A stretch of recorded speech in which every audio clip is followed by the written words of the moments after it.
On April 24, 1944, at 24,000 feet above Brandenburg, the oxygen mask fogged with each heavy breath.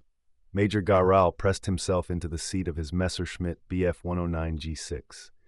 He watched in disbelief as the American fighter continued its pursuit during the dive.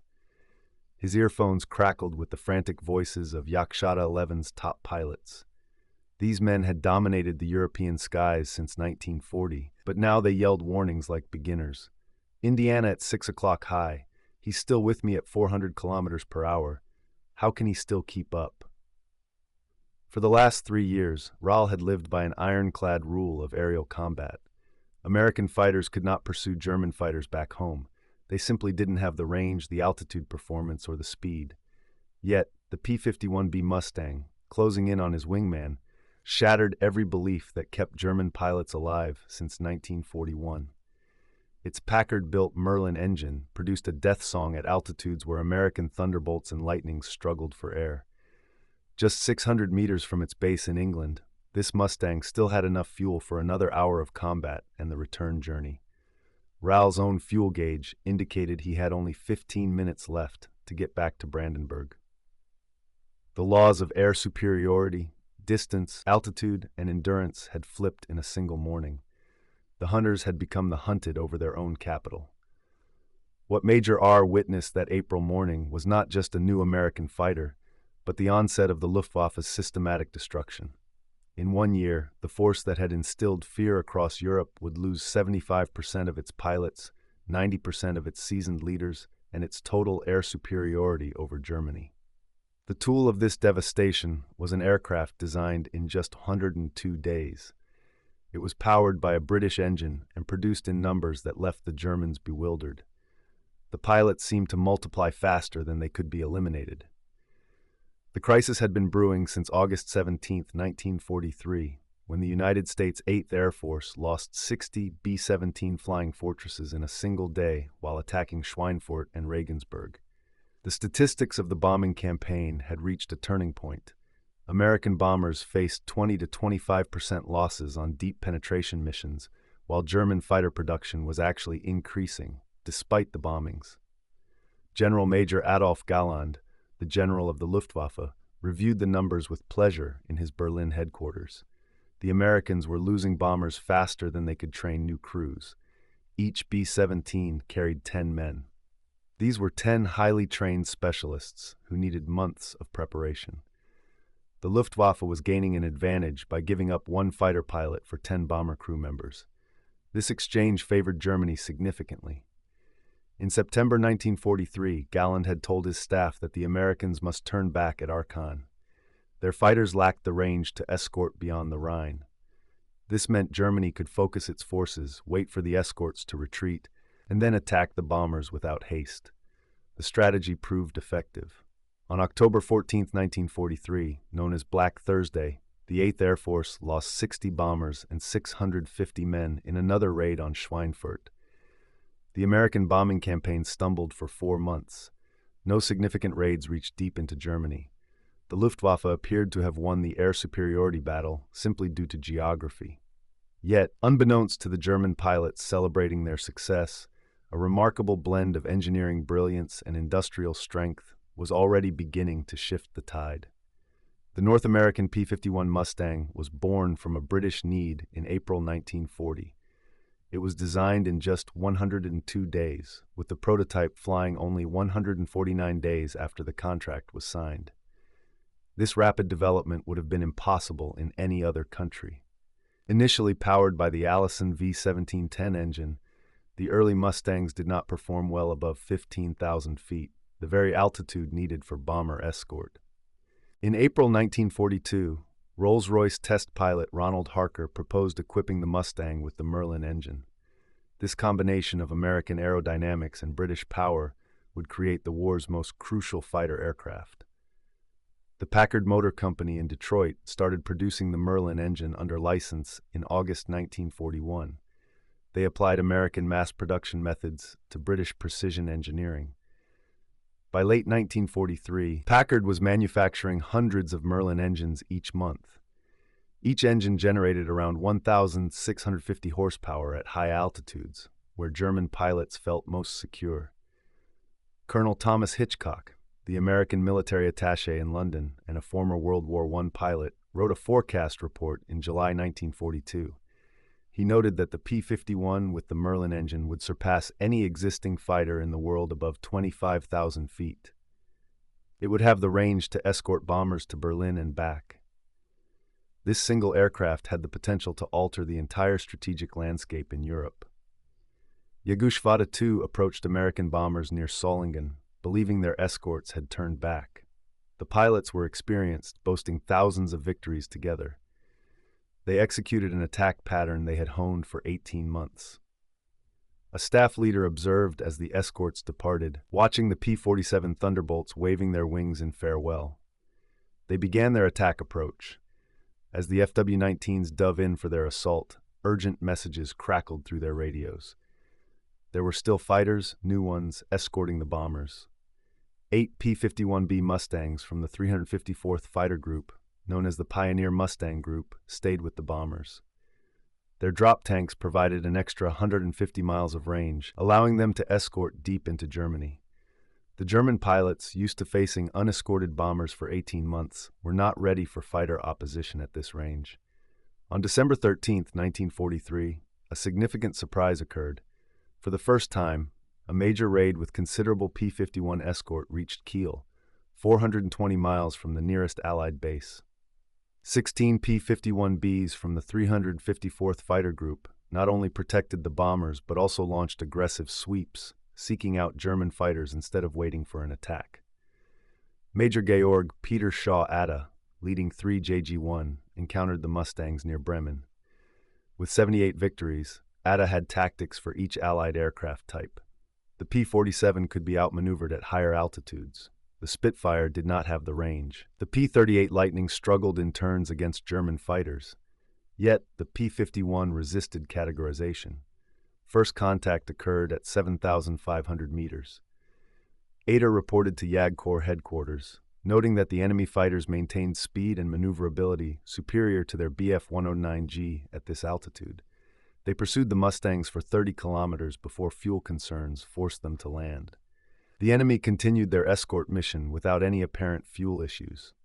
On December 20th, Oberfeldwebel Heinz Koka, a 33 victory ace with JG-11, wrote in his diary, "The presence of American fighters over Hanover had alarmed everyone. Previously, they could take off leisurely when bombers appeared, confident they had time to climb. Now they had to climb immediately or risk being attacked by escorts. The war had reached their doorstep." The performance statistics of the P-51B, revealed in January 1944, astonished German intelligence at the highest levels. The Luftwaffe faced significant challenges. The P-51 Mustang could reach speeds of 440 miles per hour at 30,000 feet. This was faster than any German fighter at that altitude. It also had a range of 2.80 miles with drop tanks, double that of any German fighter's ceiling. Its service ceiling was 42,000 feet, well above the comfortable operating altitude for German pilots. The Mustang could climb at a rate of 3,475 feet per minute, outperforming the Bf-109G at altitudes above 20,000 feet. Its armament included 6 50-caliber machine guns with 1,880 rounds, which allowed for sustained combat. The Mustang featured a laminar flow wing design that offered unmatched efficiency. The wing's shape enabled smooth airflow over 60% of its chord. This innovation reduced drag by 30% compared to traditional designs. It was this single improvement that provided the Mustang with the speed and range necessary for long-range escort missions.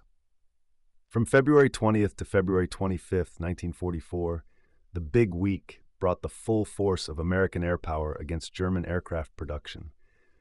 More than 1,000 bombers and 900 fighters, including 150 P-51Bs, targeted aircraft factories throughout Germany in coordinated attacks. For the first time, American fighters went beyond escorting. They were actively hunting. During the Big Week, the Luftwaffe lost 355 fighters. More critically, around 100 experienced pilots died, including many formation leaders. These squadron captains and group commanders possessed invaluable tactical knowledge. Their loss created a ripple effect throughout the fighter force, leaving less experienced pilots without guidance. March 4, 1944 was a turning point. American bombers launched their first raid on Berlin, supported by fighter escorts. 660 B-17 and B-24 bombers were accompanied by P-51 Mustangs, P-38 Lightnings, and P-47 Thunderbolts, darkening the skies over the Reich's capital. Adolf Galland himself participated in the defense, leading a makeshift force of Bf-109Gs. In his after-action report to Hermann Göring, Galland was brutally honest. He noted that they were outnumbered 3-1 by escort fighters. The Mustangs held advantages in altitude, speed, and tactics. They managed to damage 3 bombers before being dispersed. Galland recounted being pursued for 50 kilometers by 2 Mustangs that had enough fuel to play with him like a cat with a mouse. The presence of American fighters over Berlin shattered the illusion of German aerial superiority. Civilians, who had been told the Luftwaffe was victorious, now watched silver Mustangs performing loops over the Brandenburg Gate. The regime's credibility, already weakened by military losses, further crumbled. By April 1944, P-51 pilots had developed a deadly tactic. After completing their escort assignments, they would dive down to, flying low to the treetops. The Mustangs targeted opportunities on their return trips. German airfields, once safe when Allied formations flew overhead, transformed into killing zones. On April 13, 1944, this new reality was evident. After escorting bombers to Schweinfurt, 42 Mustangs from the 4th Fighter Group attacked German airfields throughout Bavaria.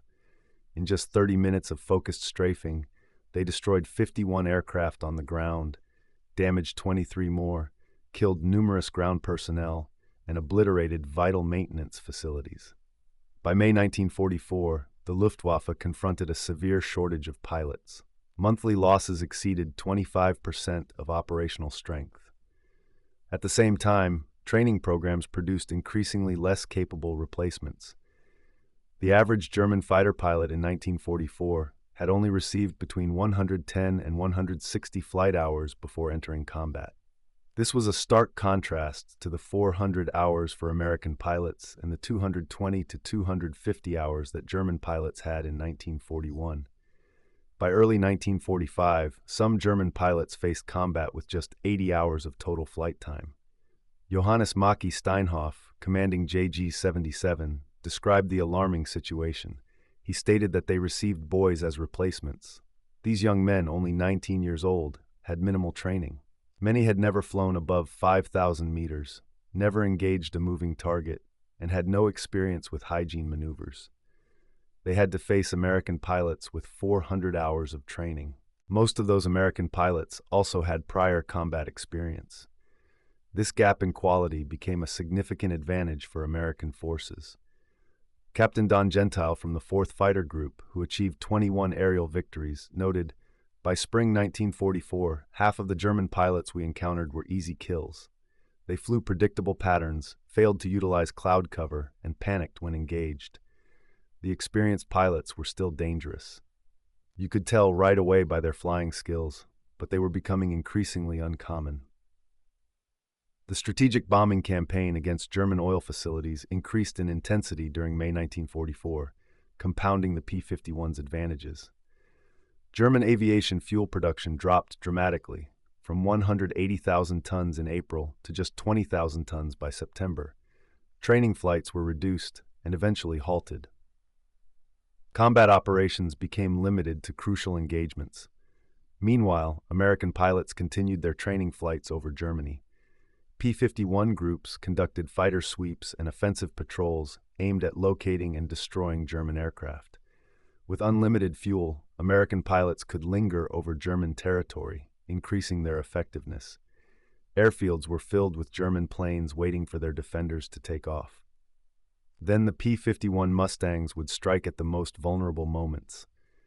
The introduction of the Messerschmitt Me-262 jet fighter in the summer of 1944 gave Germany a brief sense of hope. With a top speed of 540 miles per hour, the Me-262 was faster than the P-51D by 100 miles per hour. Hitler perceived it as a wonder weapon that would change the direction of the air war. However, P-51 pilots quickly devised strategies to counter the jets. They would linger near Mi-262 airfields, attacking during takeoff and landing when the jets were slow and exposed. The P-51's superior range allowed them to wait patiently for openings. The technological edge of the Mi-262 was undermined by practical challenges. The jets required high-quality fuel, which was becoming scarce. Their engines needed replacement every 10 to 25 hours, a daunting task amid disrupted supply chains. Most importantly, experienced pilots were essential for effective operation, but the Luftwaffe had few veterans left.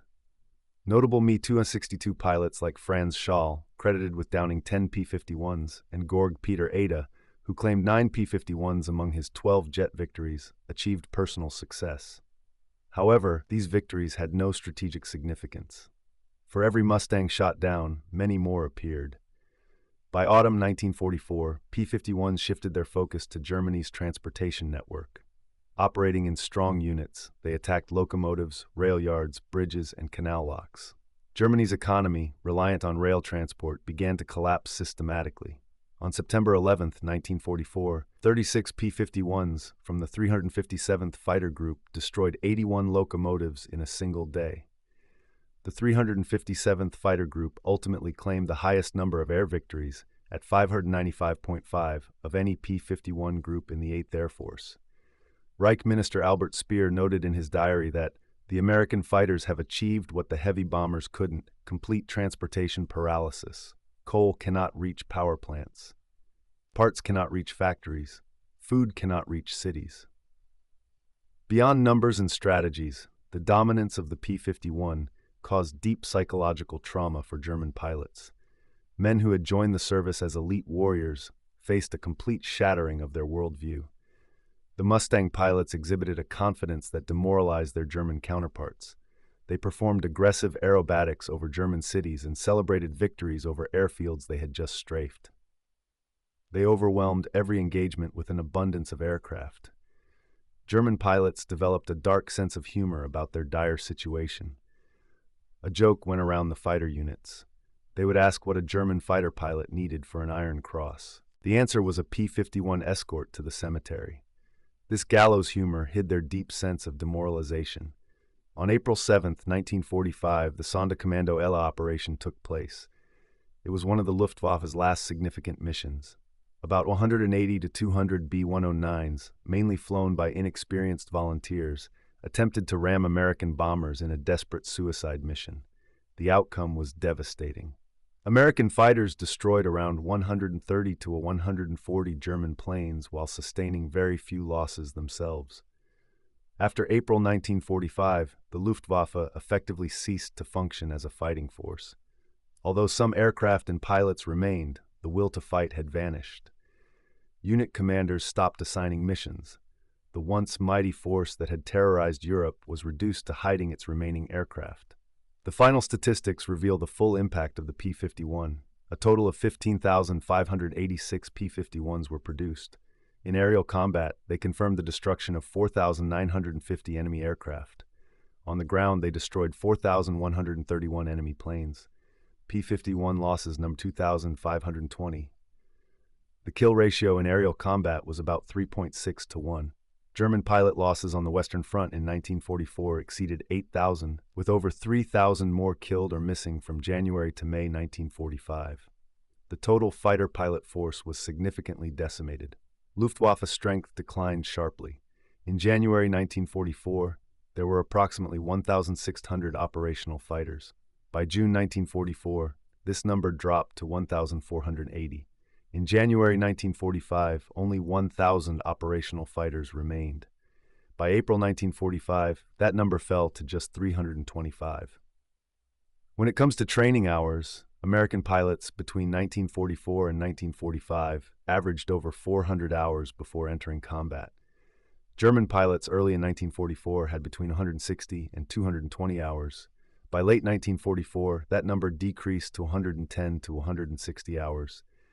By 1945, some German pilots trained for as few as 80 hours. Military historians generally agree on the decisive role of the P-51 in establishing Allied air superiority. The United States Strategic Bombing Survey concluded that the P-51 fighter, more than any other single weapon, achieved air superiority over Europe. The P-51 made three critical achievements possible. It ensured the continuation of the daylight strategic bombing campaign. It secured air superiority before D-Day. It facilitated the systematic destruction of German transportation and oil infrastructure. The production miracle by North American aviation deserves special recognition. The company produced one finished Mustang about every 90 minutes at peak production. The Inglewood and Dallas plants together employed tens of thousands of workers, with women making up 40% of the workforce. This level of production was a stark contrast to German manufacturing. Exact German production figures remain debated due to incomplete records. However, it is clear that American fighter production far surpassed German capacity.